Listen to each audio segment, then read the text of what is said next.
Bonjour, bienvenue dans ce dernier débat de la première journée. Un débat qui va porter sur la communication concernant la réduction des phytosanitaires. Alors afin de répondre aux inquiétudes des consommateurs s'agissant de la santé, de la nutrition et de l'environnement, et créer une nouvelle offre pour les fruits et légumes, des collectifs d'entreprises communiquent sur la réduction des phytosanitaires. Alors pour évoquer ce débat, nous avons invité Gilles Bertrand Dias, qui est président du collectif Nouveau Champ, Daniel Sauvêtre, bonjour, président de l'Association nationale Pommes et qui est là au titre des vergers éco-responsables également, et enfin Mathieu Lovry de Carrefour, qui nous parlera un peu de la façon dont ça se passe en distribution. Alors Gilles Bertrand Dias, pourquoi avoir créé ce collectif Nouveau Champ qui compte pas loin de 40 entreprises aujourd'hui, fruits et légumes tout compris, et plus de 24 espèces. Pourquoi l'avoir créé, ce collectif ? Bonjour à toutes et tous. Donc tout d'abord, effectivement, ce collectif est relativement récent puisque nous l'avons créé en ce début d'année 2018. Un collectif qui a vu le jour tout simplement sous l'initiative de quelques entreprises qui travaillent depuis longtemps sur des démarches de progrès dans la protection des cultures et qui, à travers déjà un certain nombre de résultats au regard des moyens mis en œuvre, ont finalement fait le choix d'aller vers une attitude de communication pour justement valoriser l'ensemble de ces méthodes mises en œuvre par la production et en tout cas viser une reconnaissance par les consommateurs de cette démarche de progrès. Alors entendons-nous bien, il s'agit bien d'une démarche qui tourne autour du zéro résidu de pesticides. À ne pas confondre avec le zéro pesticide. Oui, je vois qu'on rentre dans le vif du sujet directement. Merci Michel. Donc oui, donc notre promesse est bien un engagement sur donc zéro résidu de pesticides sur les fruits et légumes qui sont proposés aux consommateurs. Donc effectivement, pourquoi c'est pas zéro pesticide ? Zéro pesticide pour nous, c'est zéro utilisation de pesticides. Nous considérons effectivement que dans la réalité agricole, on ne permet pas d'être sur une non-utilisation de pesticides, à rappeler aussi simplement les définitions et des solutions de biocontrôle sont aussi des pesticides. Donc oui, après il faut rentrer dans le détail de ce qu'est un pesticide, préciser s'il est de synthèse, pas de synthèse, etc. Donc nous on a vraiment choisi d'aller sur une communication très directe et de résultats qui garantit effectivement l'absence de résidus sur les fruits qui sont proposés aux consommateurs.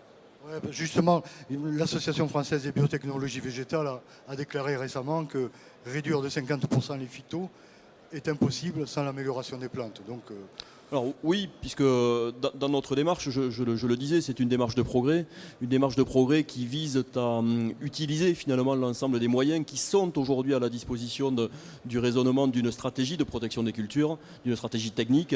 Et donc c'est une combinaison de facteurs, de moyens que nous mettons en œuvre pour cela, à commencer bien sûr par la génétique qui est un des leviers. On a un certain nombre de variétés qui peuvent présenter plus de facilité au regard de tolérance ou résistance sur un certain nombre d'agressions que nous pouvons connaître. Mais c'est aussi bien sûr toutes les méthodes alternatives qu'on peut utiliser, la lutte biologique qui est aujourd'hui une réalité dans un certain nombre de cultures, des luttes physiques aussi parfois, et aussi bien sûr la lutte chimique qui peut être de manière raisonnée et dans le cadre d'une stratégie technique élaborée un recours nécessaire pour maîtriser une récolte et garantir dans le cadre justement de ce raisonnement aussi un résultat avec un engagement sur du zéro résidu à la consommation. Alors Daniel Sauvêtre, je le rappelle, vous êtes président de l'Association nationale Pommes-Poires, également représentant de vergers éco-responsables. C'est une charte qualité des arboriculteurs adhérents, qui compte, je crois, 1300 producteurs. Oui. Ouais, c'est ça. Avec des engagements, favoriser la biodiversité, privilégier les méthodes de lutte biologique, etc., etc. Comment vous vous positionnez, vous, par rapport à une démarche telle que celle que vient de nous présenter Gilles ? Gilles, il nous a bousculés quand même, parce qu'il a mis la barre très haut. Parce que dans l'histoire de vergers co-responsables, en fait, c'est de l'agroécologie concrète mise en œuvre dans le verger, quoi. Mais on ne s'était pas préoccupé de se substituer au pouvoir public pour définir ce qui était l'optimum de sécurité sanitaire. Et donc notre objectif, bien sûr, c'est de repousser et de mettre la marge de sécurité la plus élevée possible avec les LMR par rapport aux pratiques, grâce aux pratiques que l'on met en œuvre. Mais pour autant, le fait de faire apparaître l'objectif zéro, c'est forcément quelque chose qui nous a interrogés, hein, puisque nous n'en sommes pas là. Hein, et forcément, le fait de mettre cette barre aussi haut techniquement, hein, puisque l'objectif technique n'est pas simple. On peut y arriver on le fait pour le baby-food, avec ce niveau de zéro risque du quantifiable, mais pour le million de tonnes qui est produit en verger co-responsable, même si notre programme de surveillance montre que chaque année, on augmente la marge de sécurité avec les LMR, nous n'en sommes pas à pouvoir garantir de gros volumes en zéro résidu. Et puis, forcément, mais c'est l'intérêt aussi, finalement, d'avoir des démarches d'entreprise qui fixent la barre très haut, c'est que, d'un premier temps, je me suis interrogé en disant, mais finalement, ça va être extrêmement difficile au rayon, parce que le consommateur, il va voir un lot qui est zéro, et à côté, c'est pas zéro. Si c'est pas zéro, c'est qu'il y a peut-être un problème. Et je pense qu'au début, j'ai trouvé que c'était perturbant, mais peut-être aussi que ça va réveiller aussi les autorités sanitaires qui sont interrogées pour dire, qu'est-ce qu'on fait? On interdit tout ce qui n'est pas zéro, parce que si c'est pas zéro, peut-être qu'il ne faut pas le vendre, puisque c'est peut-être dangereux. Ou en revanche, on va dire peut-être que zéro, oui, mais finalement, les LMR, on a peut-être intérêt à communiquer auprès des consommateurs pour dire que nous, autorités sanitaires, nous garantissons que les fruits et légumes qui sont sur les étals sont d'une parfaite sécurité et qu'ils peuvent être consommés. Finalement, il faut voir le côté positif de challenge que les entreprises, finalement, nous envoient. Puis à côté, bien entendu, il y a longtemps, et encore plus maintenant qu'avant, que l'on se dit qu'il faut tout mettre en œuvre avec nos centres de recherche, avec l'expérimentation, pour pouvoir aller vers ce zéro. Puisque tout ça est venu quand même du fait que l'inquiétude est montée dans le public, parce qu'on a vu telle ou telle ONG dire ah bah oui, les LMR c'est une chose, mais enfin il reste des traces. Et finalement c'est dangereux. Et puis il y a l'effet cocktail. Ils ont tellement bien réussi que les entreprises, et on peut les comprendre, pour s'affranchir de cette communication négative, dit bah, c'est simple, on va s'affranchir de cela en garantissant du zéro résidu de pesticides sur les produits que nous vendrons. Alors, collectif Nouveau Champ, vous êtes parti avec combien d'entreprises au départ? Vous en êtes où aujourd'hui? Je crois que c'est près de 40 entreprises qui composent le collectif aujourd'hui. Oui, on a démarré en fin d'année dernière avec 7 entreprises qui sont les fondateurs finalement de cette démarche. Nous étions au mois de février une vingtaine et nous sommes 35 aujourd'hui, et avec une quarantaine d'entreprises qui sont en discussion avec nous pour aussi nous rejoindre au fil des saisons et de l'avancée aussi de leur propre démarche. Parce que là, vous allez proposer des produits 12 mois sur 12. Ça va, en termes de volume, ça va peser quoi? Alors, sur nos projections sur l'exercice 2018 année calendaire sont de l'ordre de 30 000 tonnes de fruits et légumes sur l'ensemble des espèces labellisées zéro résidu de pesticides dans notre démarche. Alors, nous avons le plaisir d'accueillir Mathieu Lovry de Carrefour. Je rappelle, Carrefour, c'est une enseigne de distribution qui a été créée dans les années 60, qui compte 6 000 magasins en France, c'est ça? Et dont aujourd'hui l'activité se positionne sur 3 grands marchés, l'Europe, l'Amérique latine et l'Asie, c'est ça. Donc, comment vous situez-vous, par rapport à une démarche comme celle du collectif Nouveau Champ? Comment vous allez la présenter en rayon? Est-ce que ça va venir, c'est une segmentation supplémentaire pour vous? Comment vous allez la présenter? Alors, nous, globalement, on a réaffirmé récemment, là, on a un nouveau patron, un jeune très bien, qui nous a dit l'ambition de Carrefour, et qui nous plaît, c'est d'être le leader mondial de la transition alimentaire pour tous. Et donc, on a pensé que le fruit et légumes, c'était un vrai sujet dans le cadre de la transition alimentaire, et en particulier tout ce qui va faciliter son goût, qui va améliorer sa qualité, tout ce qui est la santé, l'environnement, le lien avec les entreprises qui permettent de les produire et de les distribuer. et pour tous, ce qui est la deuxième, j'insiste là-dessus, qui est le deuxième point, c'est-à-dire comment on amène ça de la manière la plus claire possible et la plus facile possible aux clients, avec des magasins un peu partout, avec le digital, pour toutes les envies et pour tous les porte-monnaies. Et donc dans ce cadre-là, les démarches telles que celle de Nouveau Champ, mais il y en a d'autres aussi qui ont des différences techniques, mais que quand même, me pense, sont quand même vertueuses, il me semble, dans cette image, eh bien, nous intéressent. C'est-à-dire qu'on pense que, il faut qu'on les accompagne, même si on ne comprend pas toujours tout dans le détail, on ne sait pas où ça va aller. C'est-à-dire que techniquement, c'est quand même parfois compliqué à comprendre. Ça l'est sans doute pour tous ceux qui connaissent la production, ça l'est encore plus pour nous et encore plus pour les producteurs. Néanmoins, il nous semble quelque chose de vertueux qu'il faut accompagner. Alors bien entendu, le sujet de la communication qui est dans votre introduction, vous avez dit le sujet, c'est la communication sur l'utilisation des produits phytosanitaires et je pense qu'il faut distinguer le sujet technique et le sujet de communication. Et en fait, nous, l'impression qu'on a, c'est qu'on s'est beaucoup reproché dans nos filières de ne pas savoir communiquer sur plein de choses qui étaient extrêmement bien faites. On a en face Daniel Sauvêtre. Je pense que quand nos clients vont dans les vergers, quand ils sont ouverts dans le cadre des opérations vergers co-responsables, ils repartent contents, satisfaits, confiants et ils mangent plus de pommes, pour faire simple. Donc sur cette démarche-là, ce qui nous a paru intéressant, c'est de dire quelque chose. Je ne sais pas si la communication est parfaite, j'en sais rien, il y en a d'autres. Nous, en tout cas, on a dit on prend et ça nous intéresse. Ça ne veut pas dire qu'on n'a pas des doutes sur la précision de le faire, mais ça nous intéresse.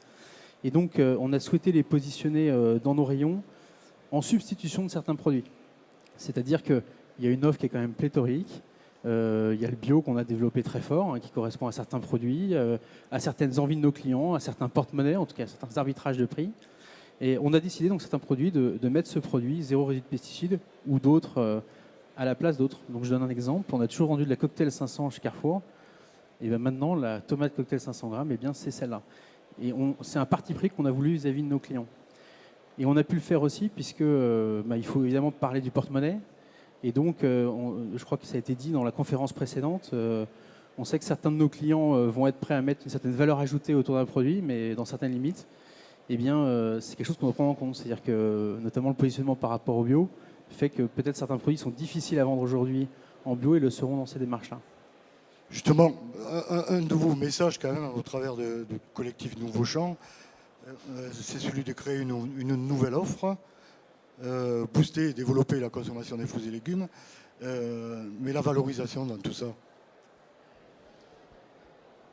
Donc oui, créer cette nouvelle offre qui s'adresse effectivement particulièrement à ces consommateurs inquiets, sans parti pris sur la réalité le bien fondé de l'inquiétude ou pas, ce n'est pas le sujet aujourd'hui. Mais pour nous, il n'est pas supportable de voir des consommateurs quitter les fruits et légumes frais. Et donc, il nous semble que ça nous appartient que de proposer à nos clients une offre pour sécuriser des consommateurs qui se détournent des produits. Donc la première ambition, c'est bien de sécuriser et de développer la consommation des fruits et légumes parce que nous en vivons tous. Alors après, il faut être extrêmement clair sur le sujet. Faire du zéro résidu de pesticides, ça coûte plus cher que, ne serait-ce que par les risques qui sont pris, Daniel l'évoquait tout à l'heure, par les moyens qui sont mis en œuvre, qui peuvent générer aussi des coûts importants dans la surveillance, puisque quand on prend une promesse comme celle-là, elle nous engage beaucoup, et donc on a un niveau de contrôle sur les différents lots concernés qui est élevé, qui coûte. Il y a aussi potentiellement des pertes de rendement associées aux stratégies techniques qui sont mises en œuvre. Et donc, on doit bien sûr, et ça c'est vrai, c'est un arbitrage qui existe en fonction de chaque espèce, on détermine à quel niveau on peut raisonnablement produire un fruit et un légume avec cet engagement zéro résidu de pesticides. Alors, Mathieu l'a dit, peut-être effectivement, dans certains cas, le positionnement marché sera difficile. Mais dans tous les cas, penser que ça se fera au prix du conventionnel, c'est même pas la peine de l'imaginer dans ses rêves. Ce n'est pas une réalité. Et dans ces conditions-là, eh bien, il n'y en aura pas. Pour nous, c'est extrêmement simple. Donc là, voilà, il n'y a pas de. Après, globalement, c'est entre un écart de 20% ou un écart de 120%. Je comprends effectivement que c'est pas la même chose. C'est la réflexion dans le positionnement de cette offre dans le rayon n'est pas la même. Justement, Daniel, Non, mais je voulais rassurer Gilles, l'offre reste relativement rare. La demande est importante. Les prix sont élevés. Tu n'as pas de difficulté pour vendre plus cher. Tu peux dire qu'on peut mettre 120% pour Mais tout. je sais pas à combien va se situer l'équilibre, mais ça sera toujours l'offre et la demande. Tu as un produit qui reste rare aujourd'hui.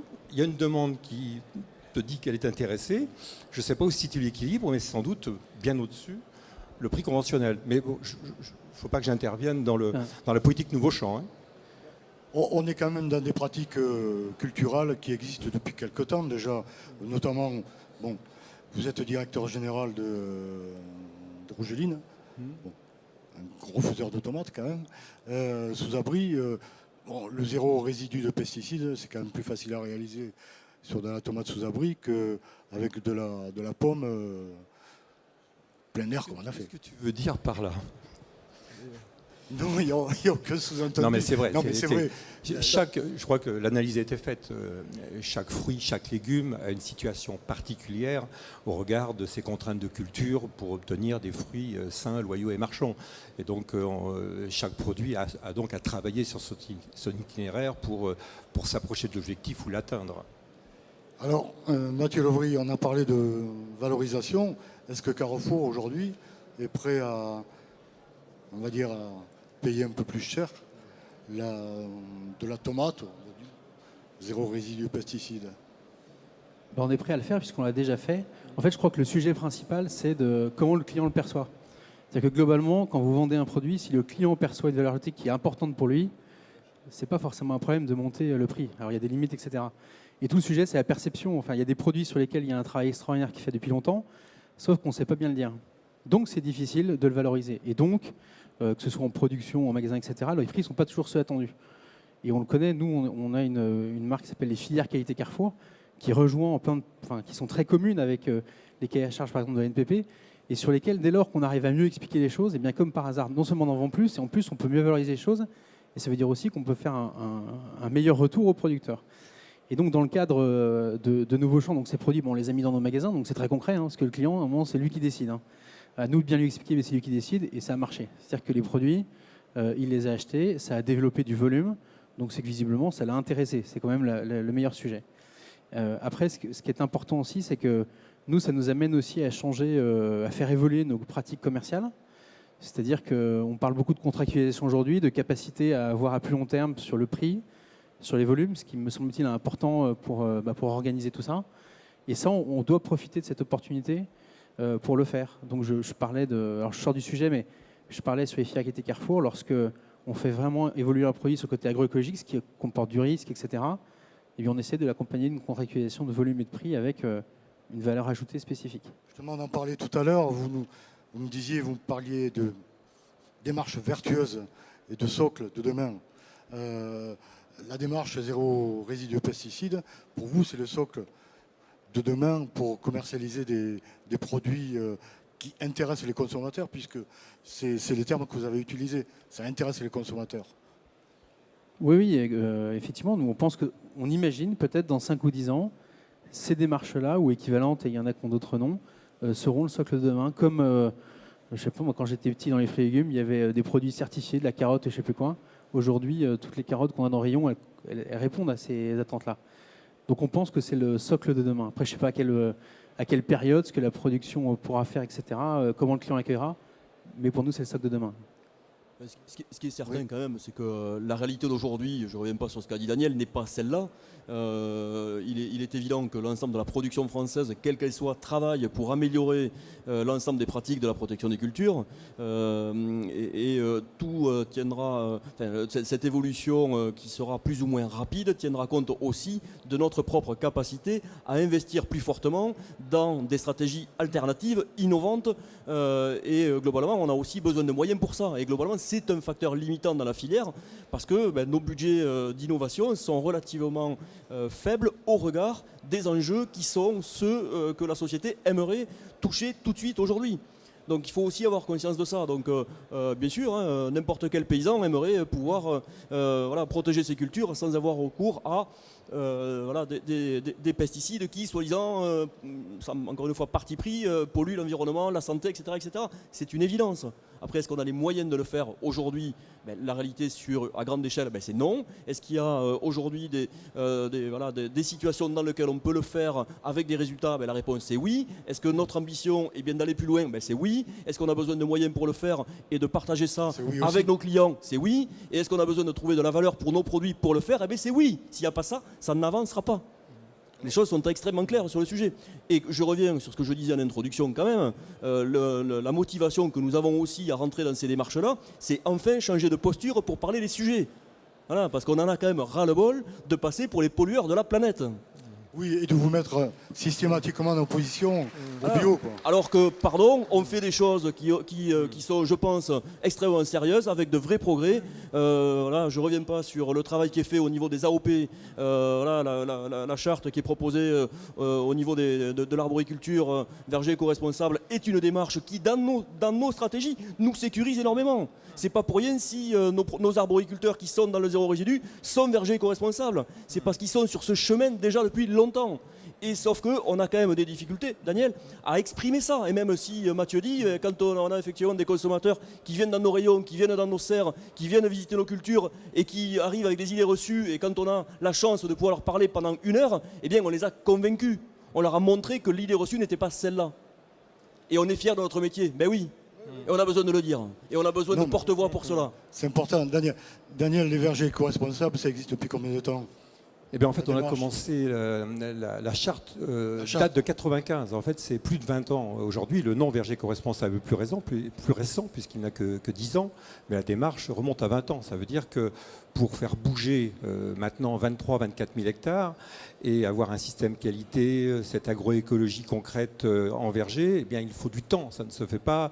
Et c'est tout un moteur qui commence par la recherche, l'expérimentation, la diffusion et puis le technicien qui est proche de son arboriculteur. Tout ça, ça prend du temps. Mais comme vient de le dire Gilles, il y a un coup d'accélérateur qui vient d'être mis, puisque maintenant, je disais tout à l'heure que la barre était haute, mais forcément cet objectif, il vient en plus pour dynamiser toute la demande que nous avons auprès justement de l'évolution des pratiques. Il a été évoqué également le fait que se pose aujourd'hui la question variétale, puisque pour la pomme et pour la poire, eh bien, finalement, le moyen d'évoluer plus vite passe aussi par la génétique et par des variétés qui, naturellement, sont plus tolérantes aux parasites et ravageurs et donc forcément nécessitent moins de protection et donc permettent d'atteindre l'objectif. Donc finalement, on est dans une accélération d'un mouvement.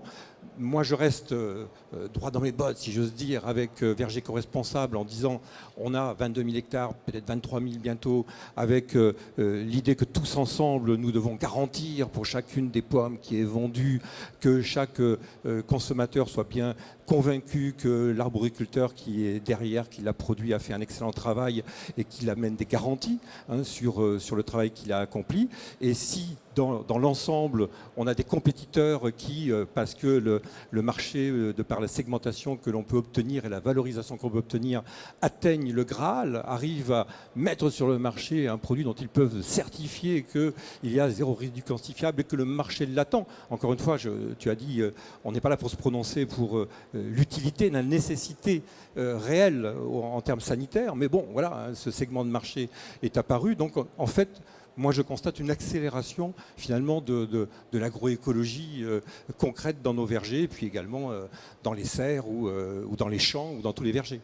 C'est vrai qu'on a mis un peu de temps pour en arriver là quand même, parce qu'à force de se faire traiter de pollueurs, la réaction est un peu épidermique.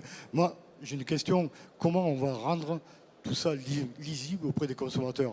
Parce que, moi je suis désolé, si on interroge 10 consommateurs dans la rue et qu'on leur demande la définition du zéro résidu de pesticides, je ne suis pas convaincu qu'on ait des réponses très claires là-dessus. Alors, je te rassure... Est-ce qu'il ne faut pas aller plus loin, quoi?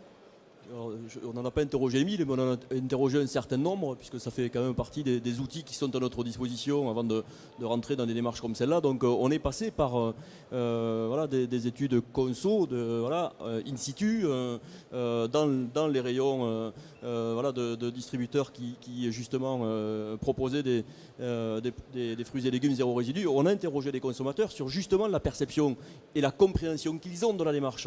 Donc ce qui est certain effectivement, c'est qu'il y a une perception qui est positive, un certain nombre de messages autour de la compréhension. Ne prenons pas les consommateurs pour les imbéciles sur le sujet. Ah non, non, pas du tout.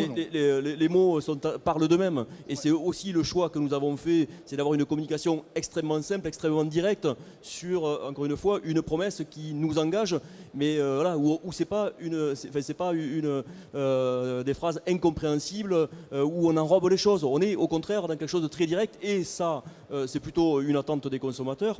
Et ensuite la question qui se pose, qui a été un peu évoquée, et qu'on a testé auprès de ces consommateurs justement, c'est quelle valeur ils donnent à ça, est-ce que ça les touche et quelle valeur ils donnent à ça. Eh bien oui, alors, très rapidement, la question de oui par rapport au bio, l'évaluation par rapport au bio, oui, cette question-là se pose. Donc ça montre bien qu'il y a dans cet environnement un peu complexe voilà, de promesses qui valorise en tout cas des initiatives sur justement des initiatives vertueuses en tout cas en ce qui concerne les pesticides. Donc on a très largement cette perception entre le bio, le zéro résidu, le bio qui est français ou qui l'est pas. En tout cas à l'issue de cette enquête, en termes de valeur, le bio français était a priori ce qui a le plus de valeur. Le zéro résidu de pesticides arrivait juste derrière, et le bio étranger arrivait assez loin derrière. Voilà ce que disent les consommateurs. J'ai plus confiance en un zéro résidu de pesticides produit pas loin de chez moi plutôt que dans du bio produit en Espagne ou en Italie. Par exemple. Alors, Mathieu, vous vouliez pour compléter, il aurait peut-être fallu un spécialiste de la communication, parce que c'est quand même beaucoup de sujets dans cette table ronde, mais c'est vraiment une histoire de perception client. Il faut une fois encore qu'on fasse très attention à ne pas mélanger le point technique, qui n'est pas forcément toujours la préoccupation des clients. Ça, on doit y veiller, c'est notre responsabilité. Et le point de perception, quand vous demandez à quelqu'un qu'est-ce qu'un ABS sur une voiture, il ne sait peut-être pas répondre. Par contre, si vous dites ça sert à quoi, c'est bien, quand je freine d'un coup, je ne me retrouve pas dans le fossé. Je pense qu'on est dans le même sujet. Et nous, nos clients, ils ne nous posent pas des questions très techniques, ils veulent comprendre ce que ça leur amène à eux. Et ça ne veut pas dire que je nie le fait technique, mais ils comprennent ce que ça leur amène puisqu'ils y vont et puisqu'ils l'achètent. Donc à nous de bien travailler les choses en amont, mais je pense qu'ils comprennent cet avantage pour eux. Et la communication est souvent indirecte. Alors il faut qu'on fasse attention à ça, mais ils le perçoivent. Quand nos clients nous reprochent, par exemple, d'avoir peut-être des produits qui ne sont pas assez vertueux, et que les mêmes clients, on les questionne sur un marché, et que sur ce marché, ils ont quelqu'un qui est comme Gilles Bertrandia, qui a du bagou, qui les fait rêver derrière ses produits, on ne sait pas d'où ils viennent, on ne sait pas ce qu'il fait, etc. Il a une satisfaction, qui est une autre satisfaction, il est content. Et il va associer ça à quelque chose de peut-être supérieur au local, au bio. On est dans ce sujet-là, quoi. Voilà. Moi, je veux bien qu'on ne parle pas de technique, mais enfin, Daniel, vous êtes bien placé pour avoir pris... Je l'ai félicité, finalement. Ouais. Quelqu'un de Maison Carrefour qui réintègre enfin la vie du marché telle qu'on la connaît, avec le type qui a du bagou, qui vend. Je rêve d'aller chez Carrefour et qu'on ait ce bagou pour me vendre, parce que j'ai l'impression que là, on pourra jeter les étiquettes et on pourra consommer des bons fruits sans se préoccuper de trop de différenciation. Oui, tu voulais me poser la question. Non, mais je disais, par rapport en tant que président de l'NPP, vous avez dû intervenir à plusieurs reprises sur des dossiers... Je me souviens même plus de tout ça, cette histoire ancienne. C'est l'histoire ancienne. Parce que maintenant, nous avons décidé de ne pas être dans la réaction quand on nous attaque, mais d'être en proactivité permanente pour ouvrir nos vergers, expliquer du 1er janvier au 31 décembre ce que nous faisons, et on se rend compte en plus que ça marche. Donc finalement, ensuite, quand viennent les attaques, finalement, elles tombent un peu plus à plat, puisqu'on a créé un climat autour de la pomme et de la poire et de nos arboriculteurs extrêmement favorable à l'audience. On est sur la bonne voie, alors. On est sur la bonne voie, je crois. Mais il a fallu passer par ces moments un peu plus délicats où c'est vrai qu'on était assez crispé quand on se faisait attaquer. Maintenant, on reçoit ça avec une philosophie. On est très zen maintenant à la NPP. Je vais revenir sur la question du bio qui est souvent posée et où souvent on imagine des schémas opposés entre les agricultures. Je reprécise notre position là-dessus et notre réalité. Notre ambition, c'est bien la démarche de progrès sur les agricultures. Les agricultures. Il y a une agriculture conventionnelle, il y a une agriculture biologique. Nous avons un certain nombre d'adhérents dans Nouveau Champ qui sont des agriculteurs bio et qui trouvent de l'intérêt à une démarche zéro résidu de pesticides. Et nous, on n'est pas effectivement en train de se dire mais toi t'es bio, gna gna gna gna gna. C'est pas notre sujet. Il n'y a pas d'opposition. Il n'y a pas d'opposition. Ouais. Et encore une fois, c'est comment on propose à nos clients et aux consommateurs une offre qui correspond à une attente aujourd'hui et qui est sécurisée. Ça, c'est notre sujet. Et encore une fois, on croit que le bio va très largement se développer sur de la production française. Très largement, il va peut-être doubler de 6 à 12. Je pense que Mathieu peut nous faire ses propres projections sur ce que vous imaginez au niveau de Carrefour. Donc très bien. Comme nous pensons aussi que l'offre zéro résidu va aussi se développer et que nous aurons à échéance 5 ans, 10 ans, une segmentation de ce marché avec une part très dominante encore du conventionnel réglementaire, une part de zéro résidu de pesticides et une part de bio. Et donc la structuration du marché sera ainsi. Et encore une fois, on donne le choix à des consommateurs et avec l'ambition qu'ils développent leur propre consommation de fruits et légumes. Voilà, et après on peut croiser aussi les autres critères, le local, le goût, etc., qui sont des sujets qui ont autant d'importance aussi et que nous croisons avec la qualité sanitaire qui est dans la importante. segmentation également. Exactement, c'est ce qui fait que l'offre est complexe. Une offre complexe. Alors je vous rappelle, vous avez la possibilité de poser des questions. Ne vous en privez pas. Donc, ouais. Personne ne veut se mouiller. Voilà. Je vais mettre un peu les pieds dans le plat au niveau du pricing et de la segmentation de l'offre fruits et légumes en GSA, en grande surface alimentaire. On est sur des niveaux moyens, me semble-t-il, de différence entre le bio et le conventionnel de l'ordre de 30%, pas beaucoup plus.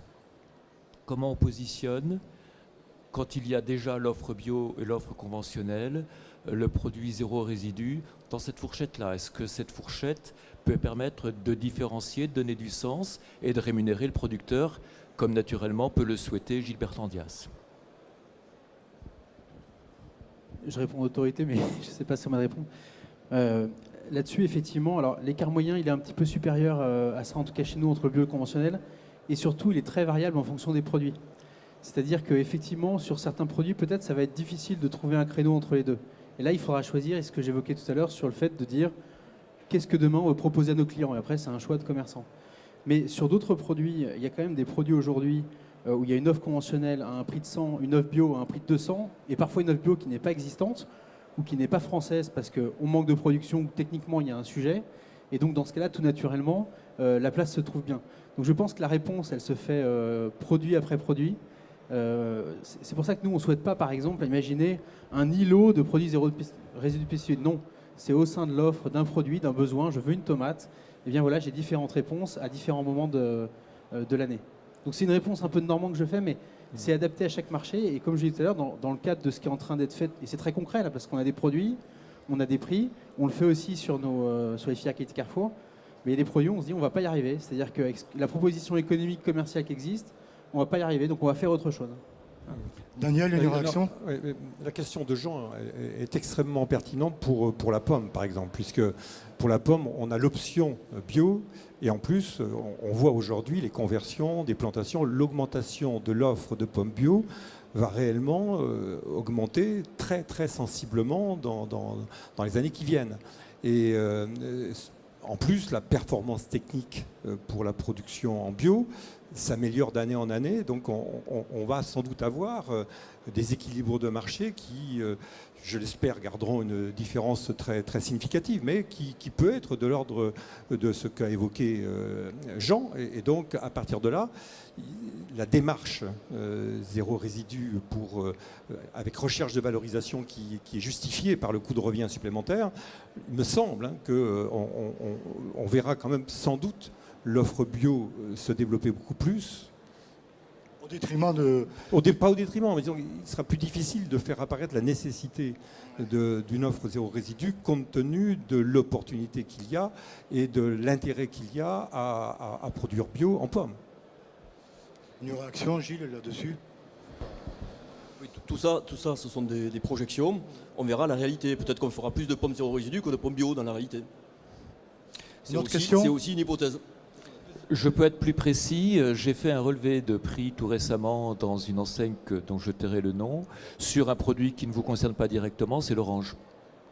Le conventionnel était à 2,15 € en vrac.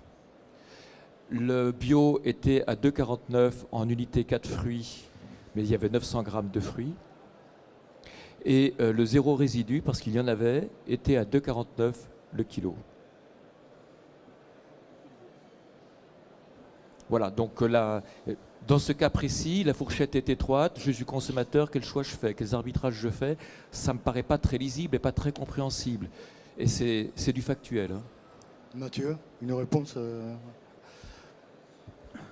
La réponse, c'est que... Tu peux confirmer que c'était pas chez Carrefour, quoi. Non, c'est pas chez Carrefour. Ce n'est pas chez Carrefour. Non. Non, Non. la réponse, c'est que je l'ai dit tout à l'heure, c'est qu'effectivement, au cas par cas, il faut regarder les prix.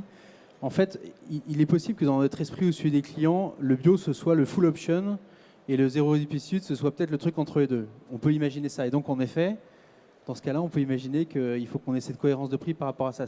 C'est un peu comme ça, honnêtement, qu'on le raisonne aujourd'hui. À nous de faire attention pour avoir ces bons niveaux de prix. En tout cas, effectivement, dans notre raisonnement très concret qu'on peut avoir aujourd'hui ces produits-là, on a un niveau de prix qui est supérieur sur le bio. Si un produit zéro pesticide vient avec un prix qui est supérieur à celui-là, on va dire qu'on ne sait pas faire et qu'on pense qu'on n'aura pas l'écoute du client.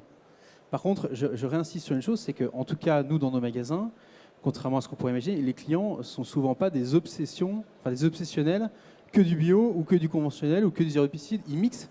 C'est-à-dire que le même client, suivant les produits, les moments, l'origine du produit, la tête qu'il a, le goût, il va faire des choix différents. Donc on doit avoir aussi une position qui prend ça en compte. On fera attention au prix des oranges.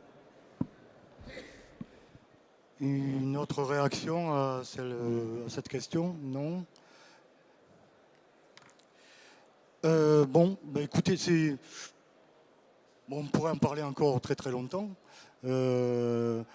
Ce débat touche à sa fin. Moi, je voulais vous faire part d'une info que j'ai trouvée, je ne sais plus où, une maison de champagne très connue qui communique sur le zéro résidu de pesticides. Donc, c'est quelque chose qui est à la mode maintenant. Hein. Mais enfin, gardons-nous de toute Ils n'ont rien sur le contenu en éthanol de la bouteille, non? Non. Bon, voilà. Donc, ce débat touche à sa fin. 2 minutes. Ouais. Sur les questionnements que nous avons nous-mêmes au niveau du collectif Nouveau Champ sur de nombreuses filières hors fruits et légumes. Donc le sujet, pour nous, c'est pas le sujet de la tomate, c'est bien le sujet des fruits et légumes, et c'est même pas le sujet des fruits et légumes, c'est un sujet de l'alimentation. D'alimentation générale. Et aujourd'hui, dans notre logique, on a malgré tout imaginé aussi des projections où le label zéro résidu pourra vivre sur d'autres familles de produits que des fruits et légumes frais. Ouais, ça peut être la viande sans antibiotiques, ça peut être... C'est encore autre chose. Mais oui, non, mais bon, oui. Ouais. On est bien sur ce type de schéma. Bon, une dernière réaction en conclusion. Moi, juste un dernier point pour réagir un peu à ce qui était dit, c'est que nous, ce qu'on ressent quand même, c'est que nos partenaires à l'amont, ils ont besoin qu'on ait une position claire. C'est-à-dire qu'à un moment, les gens ils disent, est-ce que tu y vas ou tu y vas pas? Et tout à l'heure, je discutais avec un de nos producteurs de pommes sur un autre sujet qui me dit, tu y vas ou tu y vas pas? Et donc, nous, une fois encore, sur ce sujet, à un moment, on s'est dit, il faut qu'on dise, on y va, on n'y va pas. Donc, on a dit, on y va. Et je crois qu'on a quand même besoin de d'avoir des convictions. Ça ne veut pas dire qu'on n'a pas des doutes et des incertitudes derrière. Et voilà, notre position, c'est celle-là aujourd'hui, c'est qu'on sent qu'il y a besoin de dire quelque chose. Sinon, on va être entre deux. Et nous, on a pris notre position comme ça. Voilà. Daniel? Je l'ai dit tout à l'heure, moi je pense que tout ça, ça doit être une motivation supplémentaire pour travailler encore mieux faire connaître la façon dont on produit, essayer d'être le plus proche possible à la fois de nos acheteurs et de nos consommateurs. Et je pense que, encore une fois, il y a le Graal qui est porté par Gilles, mais je crois que ça doit être un moteur pour l'ensemble de la production des fruits et légumes et qu'on soit tous dans cette démarche de démontrer, de prouver que réellement ce qui est sur les étals est d'une très très bonne qualité sanitaire. C'est pas anodin, passer de cette entreprise à 40 en quoi? En 6 mois? Même pas 3 mois. Et peut-être que vous allez doubler dans les 6 mois qui viennent. Donc ça correspond bien quand même à un désir de communiquer. Vous n'êtes pas des empoisonneurs, on le sait, il faut le dire. Maintenant, La balle est jetée, allez à Jacques Taès.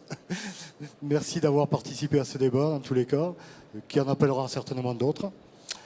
Et à très bientôt. Au revoir.